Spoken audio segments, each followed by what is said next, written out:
Hi friends, I'm coming to you today from the historic jail of Licking County. Outside the jail, I will have you note.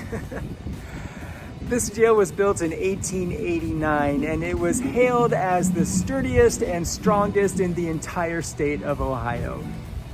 It was designed by architect Joseph Warren Yost in the Richardson Romanesque style, which includes arches and turrets and carved creatures here and there. It's constructed of brownstone that was quarried and transported from Millersburg, Ohio, about 55 miles northeast of Newark. The 3 floors in the front of the building were originally intended to be living space for the sheriff and his family and a matron who did the cooking for the inmates and also cared for the sick ones. The first floor consisted of a foyer, living room, dining room, family kitchen, and office. The second floor had bedrooms for the sheriff's family, and the third floor was living quarters for the matron. By the 1970s, these spaces were no longer used for living quarters, and so they were transformed into offices and work areas for the sheriff's office. When first built, this jail was intended to hold up to 68 inmates. It often held more than that. Overcrowding was always a problem. 1 floor was intended for women and the other 3 for men. But by the 1970s, the women were moved outside of the county to accommodate for the increase in adult male inmates. Overcrowding combined with updated standards for housing inmates were slowly making the historic jail uninhabitable. So planning for a new jail began in 1981, and in 1987, the Licking County Historic Jail officially closed its doors. For years, the jail sat empty. It briefly housed the county's Veterans Service Commission, and then for many years it served as a storage place for hundreds of boxes of old county records. In 2012, the building was cleaned out and opened for tours.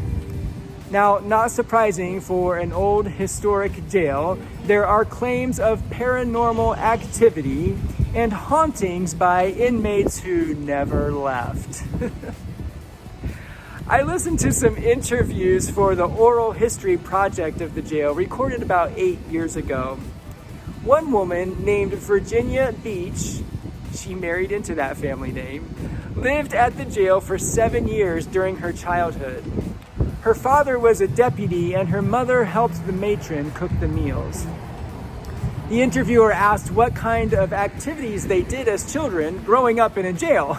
And she laughed and said, "We did normal things." And then she went on to say how it was probably pretty unusual for people to see a swing set in the front yard of the jail or to have Girl Scout cookies delivered there. One of the things that she remembers is that every Sunday morning they would set up a chapel in the basement kitchen for a worship service. Now, having just celebrated Holy Communion last week at Centenary, I was struck by what a powerful image to have worship around a kitchen table in a jail. The kitchen table represents physical nourishment from the food we consume and relational nourishment from the family and friends we meet. The communion table adds to that spiritual nourishment from the Holy Spirit we encounter. To have the table set in a prison reminds us that we all come to the table not because of anything we do or earn or deserve, but because of grace, the unconditional, unmerited, unlimited love of God in Jesus.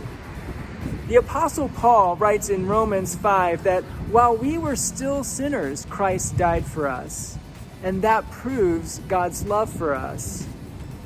You see, God doesn't wait for us to clean up our act or to straighten out our life before he invites us to his table.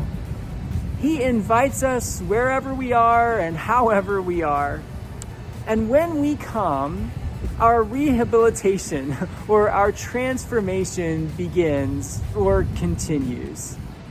and we are formed more and more into the likeness of Christ. Thanks be to God for that. Thank you for listening. I'll see you again next week.